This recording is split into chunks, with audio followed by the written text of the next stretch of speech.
do Senhor, meus irmãos queridos, lá de Canoas, glória a Deus. Aqui é o pastor Muniz, estou mais uma vez aqui muito feliz de estar participando com todos vocês deste momento em que nós aqui vamos estudar sobre a família, não é? Este empreendimento, este projeto tão maravilhoso que Deus fez lá no Jardim do Éden, criando a família. Glória a Deus. A família tem passado por muitos e muitos problemas nesse mundo pós-moderno, esse mundo de contaminação que tenta a destruição total da família a cada dia. Mas a palavra do Senhor continua nos dizendo que família é um projeto de Deus. E agora nós estamos começando uma nova lição, uma nova revista, e cujo tema é a família, não é? Então, nessa primeira lição, diz assim: quando a família age por conta própria. Quando a família age por conta própria. E aqui, no nosso texto áureo, ele diz: na verdade, Sara, tua mulher, te dará um filho e chamarás o seu nome Isaque, e com ele estabelecerei o meu concerto. O seu filho se chamará Isaque, e com ele estabelecerei o meu conselho. Esta foi a promessa do Deus Todo-Poderoso, não é? Só que esta promessa, ela demorou a se cumprir.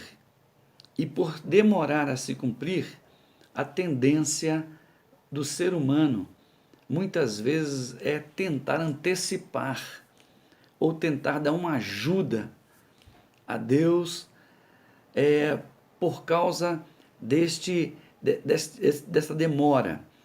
A gente vê que é interessante que dizem que o dia de amanhã pertence a Deus. O dia de hoje pertence ao homem. Então o homem quer tudo para agora, não é? O homem quer tudo para o presente momento. Ele não tem aquele senso de paciência, de esperar que o fruto amadureça. E muitas vezes esse tipo de precipitação acaba trazendo um fracasso gigantesco para um projeto que seria maravilhoso. Foi exatamente isso que aconteceu na vida de Abraão e Sara. Aqui, Abrão e Sarai, não é? Então diz assim a verdade prática: quando o ser humano se precipita a respeito dos planos de Deus, as consequências dessa ação são inevitáveis. As consequências virão como fruto desta falta de paciência, como eu falei anteriormente, não é? Então, nós vamos ver aqui que a nossa leitura bíblica, ela fala exatamente sobre essa promessa. Quando Deus disse a Abrão: sai-te da tua terra e da tua parentela e da casa de teu pai para a terra que eu te mostrarei. Veja, Deus, quando ele quer direcionar uma pessoa, ele nunca diz o que ele vai fazer. Ele nunca vai dizer assim: olha, você vai sair daí, você vai para um lugar X, e nesse lugar X você vai acontecer assim, assim, assim. Não, ele vai te conduzir, e no caminho é que o mistério vai ser desvendado. Então, quando Deus falou para Abrão, ele disse: sai da tua terra e da tua parentela e vai, para uma terra que eu te mostrarei. Então Deus no futuro iria mostrar, à medida que Abrão fosse caminhando com Deus, esta bênção ou todo esse projeto iria se concretizar ali. Muito bem, então também Gênesis 16, capítulo 1, diz: olha, Sarai, mulher de Abrão, não lhe gerava filhos, e ele tinha uma serva egípcia cujo nome era Agar. E disse Sarai a Abrão: eis que o Senhor me tem impedido de gerar. Entra, pois, a minha serva, porventura terei filhos dela. E ouviu Abrão a voz de Sarai. Então, aqui é que aconteceu toda aquela explosão que você sabe que até hoje existem consequências nefastas desta providência fora do projeto de Deus que eles tomaram ali. Então, árabes e israelenses hoje vivem em pé de guerra. Ou seja, quanto tempo aconteceu isso? Aqui, quase 4.000 anos de discórdia, não é? Quase 4.000 anos de quê? De guerras e de sofrimentos por parte dos dois povos ali. Por quê? Por uma falta de paciência ou de esperar o tempo certo. Irmãos, quando acontece isso na sua família ou na minha família, né, a coisa degringola completamente. Eu já vi, aconteceu com uma pessoa próxima a nós, de o pai chegar e dizer assim: olha, a semana que vem, ele reuniu a família e disse: olha, semana que vem eu tenho que me apresentar no trabalho lá no Nordeste. Ele morava aqui no Centro-Oeste, morava aqui em Brasília. Ele diz: então eu tenho que me apresentar lá no Nordeste na próxima sexta-feira. Então vocês arrumam tudo aí, que nós já vamos ter que segunda-feira, isso era numa sexta-feira, e na outra sexta ele teria que se apresentar lá. Então na segunda-feira o caminhão já vai sair daqui com a mudança e vai levar todos os nossos móveis lá para o nosso novo local. E aquela família, a esposa e as filhas ficaram em polvorosa. Por quê? Porque uma tinha conseguido um bom emprego há poucos dias. A outra estava noiva esperando o casamento. E a outra também tinha entrado na faculdade e agora ia ter todo um transtorno para mudar tudo, para poder se mudar para o Nordeste. Então, e a esposa trabalhava na igreja e era secretária, ali ajudava bastante o pastor. Então, aconteceu que a família toda, não é, disse: não, a gente não vai, não temos condições de fazer isso. Não, então vocês ficam aí que eu vou sozinho. Então, aconteceu que a família se esfrangalhou. Ou seja, meus irmãos, a família foi destruída por uma atitude impensada. Então vejam que atitudes impensadas acontecem no seio da família desde os tempos de Abraão, desde os tempos veterotestamentários. Então, aqui aconteceu esse tipo de coisa. Essa situação que Abraão, ele deu ouvidos à sua esposa, achando que aquela ali realmente seria uma boa oportunidade, ou aquilo ali realmente serviria para conseguir resolver o problema da hereditariedade, porque ele não tinha filhos e naquela região ali, a mulher que não dava filhos, que não gerava filhos, melhor dizendo, ela poderia fazê-lo através da sua serva, da sua escrava. Ela poderia dar ao marido a escrava para que ela pudesse gerar. E os filhos não seriam da escrava, seriam dela. Então seria isso. Só que eles já tinham uma promessa de Deus. E eles não deram o crédito suficiente e não esperaram que aquilo que Deus disse viesse a se cumprir. Eles anteciparam e comeram o fruto verde. E o que aconteceu? Grande tragédia, não é? Então, aqui diz o seguinte, olha, Abrão, aqui na nossa primeiro tópico aqui, ele diz que Abrão vinha de uma jornada de conquistas e vitórias pessoais desde que saiu de Ur dos Caldeus, que era a sua terra, e depois Harã. Entretanto, eles não tinham filhos, né? Então, o patriarca, ele estava com 75 anos de idade, e quando Deus fez essa promessa a ele. E quando finalmente Isaac nasceu, ele estava com 100 anos. Então vejam vocês que durante esses 25 anos, eles tiveram que esperar para o nascimento de Isaac, ou seja, para a promessa se cumprir. Muitas vezes na nossa vida, a promessa de Deus, ela demora a acontecer, demora para o nosso tempo cronos, mas para o tempo kairos, que é o tempo de Deus, ela vai se cumprir no momento certo, milimetricamente, como Deus tinha projetado. Por quê? Porque Deus ele trabalha diferente de nós. Deus trabalha com outro tempo, não com o nosso tempo, né? Quando Deus falou para mim e para minha esposa que a gente ia para um lugar que a gente nunca tinha imaginado, a gente pensou que seria naqueles próximos dias, um ano no máximo. Demorou 20 anos para que nós pudéssemos desembarcar lá, em Porto Alegre e irmos morar em Canoas, um lugar que a gente nunca tinha ouvido falar, não é? Então a promessa de Deus demorou 20 anos para se cumprir. Então a gente tem que estar disposto, nós temos que estar dispostos a esperar o tempo certo, porque existe todo um amadurecimento, não é? Para que quando nós possamos pegar a fruta, essa fruta venha saborosa, essa fruta venha madura, para que nós possamos usufruir dela da melhor maneira possível e sentimos o seu dulçor e recebemos os nutrientes para a nossa vida. Então é assim, essa é a promessa de Deus. Aqui no outro tópico fala também sobre a tentativa de Sarai em ajudar Deus, tá? Foi o que nós já falamos aqui, né? E os dois vacilam na fé. Por quê? Porque Abraão deu ouvidos à voz de Sara. Ele poderia dizer, não, não, não, não.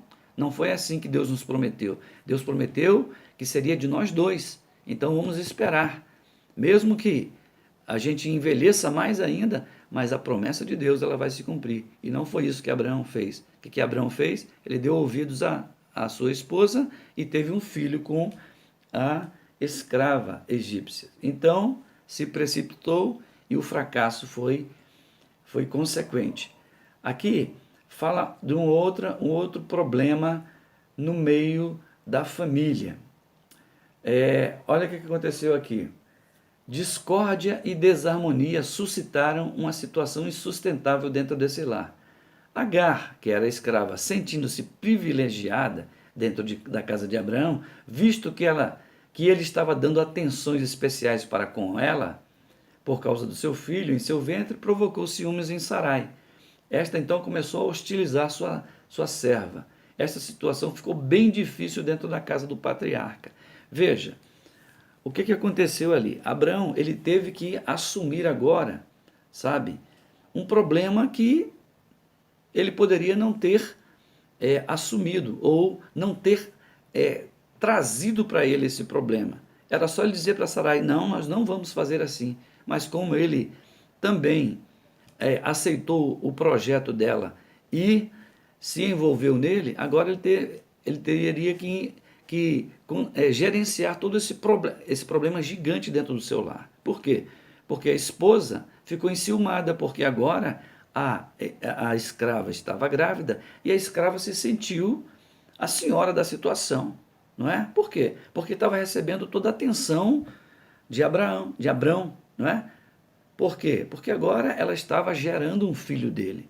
Então ela se sentiu superior à sua senhora. E aí o conflito começou. E engraçado que Sarai, ela jogou para Abraão resolver o problema, não é? Ela começou o problema, ela que deu a ideia e depois jogou para Abraão para ele resolver o problema. Então Abraão ficou numa situação muito complicada, não é? Muito complicada ali para resolver o problema. Irmãos, isso aí aqui o tópico 2 ele fala sobre a fraqueza de Abraão.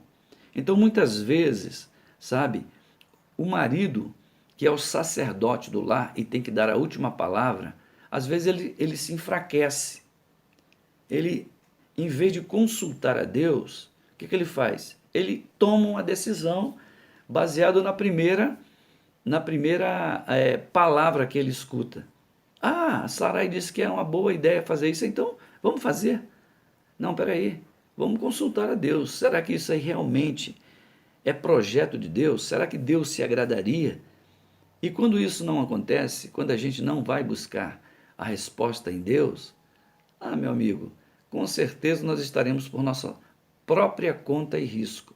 E aí, as consequências geralmente são catastróficas, não é? Então, que a gente possa entender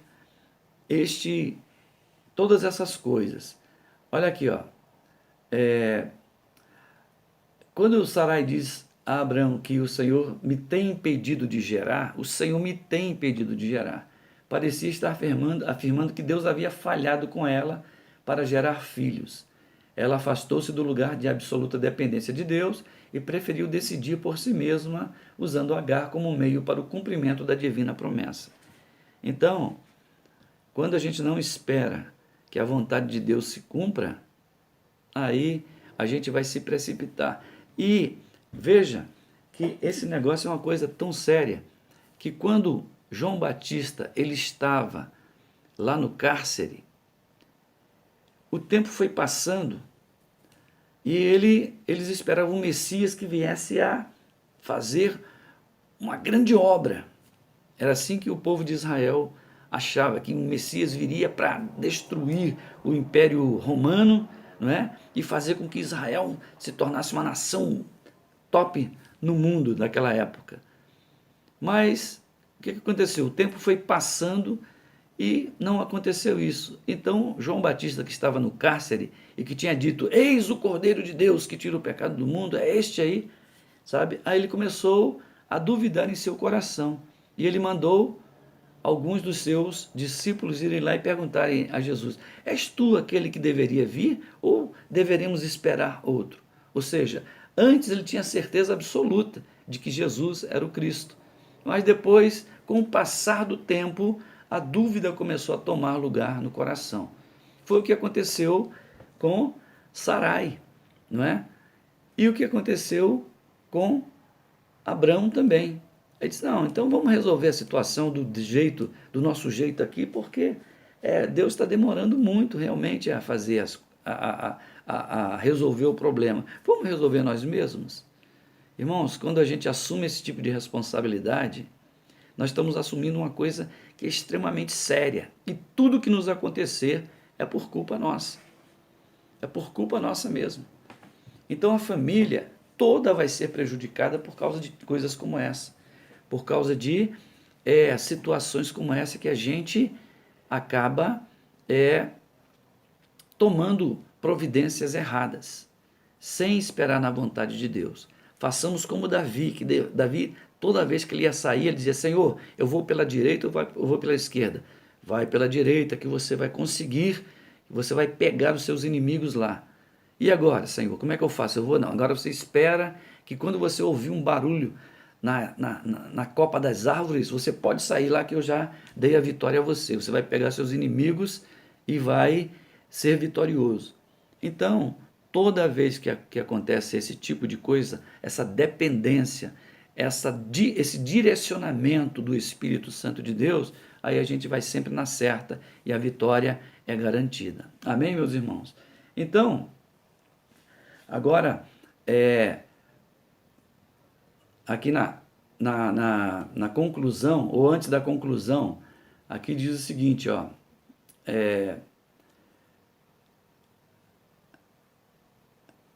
nesse sentido, a fraqueza de Abrão não foi tanto a de não agir sabiamente com Sarai, quanto a convencê-la a acreditar no milagre de Deus em sua vida.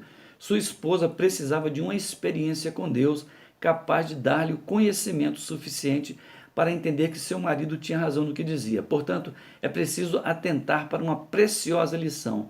Os homens de Deus têm um papel de mentores espirituais em suas casas e por isso não podem deixar de governá-la com sabedoria. Meus irmãos, nós somos os sacerdotes dentro do lar. Isso aqui é de extrema importância para nós entendermos o nosso papel. A mulher tem o seu papel, mas o homem tem o papel de sacerdote. A última palavra é nossa. E essa palavra tem que ser uma palavra sábia, porque ela vai decidir todo o futuro da família, todo o projeto da família. Então, se nós falharmos, a família falhou, porque a última palavra é nossa. Nós temos a estola sacerdotal. Então, nós temos todo esse compromisso perante Deus de liderarmos o lar. Então, a gente tem que entender que nós somos esses mentores espirituais. Nós, dentro do lar, nós somos os sacerdotes. E o que o sacerdote fazia? O sacerdote, ele pegava as necessidades do povo, as ofertas do povo e levava para Deus, né? Que é diferente do profeta, que pegava de Deus e levava para o povo. Então, todas as necessidades do nosso lar, todos os nossos anseios, todos os nossos projetos têm que ser levados diante de Deus. E somos nós que temos que fazer isso. O sacerdote também tinha que ensinar o povo. Nós temos que ensinar dentro do lar. Não pode faltar a nós esse tipo de responsabilidade. Então Deus tem chamado a mim e a você, meu querido irmão, para nós sermos assim. Então que nós não venhamos a cair em situações como essas aqui, que Abrão caiu. E você sabe que depois que aconteceu isso, Deus passou 13 anos sem falar com Abrão. 13 anos Deus passou. E quando Deus voltou a falar com ele, disse: Abrão, anda na minha presença e ser perfeito. Anda na minha presença e ser perfeito. Ou seja, procura, rapaz, fazer as coisas direito. Procura, rapaz, ser sacerdote dentro do teu lar. Procura ouvir a minha voz e atentar para tudo aquilo que eu farei no meu tempo e não no seu tempo. Então Deus, ele teve que dar uma dura em Abrão, não é? E mudou o nome de Abrão para Abraão. E depois parece que Abraão ele caiu em si, não é? E ele entendeu todas essas coisas e passou a andar conforme verdadeiramente ele teria que andar. Então, meus irmãos, a bênção, ela muitas vezes depende, ou ela depende em todas as vezes, da nossa sabedoria e da nossa disposição em obedecermos ao Senhor. É isso que nós temos que passar para a igreja. Nós, professores de escola dominical, é isso que nós temos que mostrar a esse povo, sabe? Sacerdócio do lar, do marido. A mulher tem que ser sábia. A mulher sábia, ela edifica o lar. Então, os nossos filhos no futuro serão as consequências daquilo que nós transmitirmos para eles. Então, nunca fale do pastor na frente dos seus filhos, nunca fale da liderança da igreja ou de qualquer situação, mas procure sempre mostrar a eles que a igreja não é perfeita, mas nós temos que estar dentro dela, porque é lá que está a bênção do Senhor, é lá que está o ensino para o nosso crescimento espiritual. Lá é formado de homens e mulheres que são falhos, mas todos nós somos falhos e estamos crescendo na graça e no conhecimento do Senhor a cada dia. Amém? Que Deus abençoe você e toda a sua família, em nome de Jesus. Obrigado mais uma vez, Rudinei, por essa graça, por ter confiado em nós e nos convidado para este momento com os irmãos. Bênçãos mil a todos em Cristo Jesus.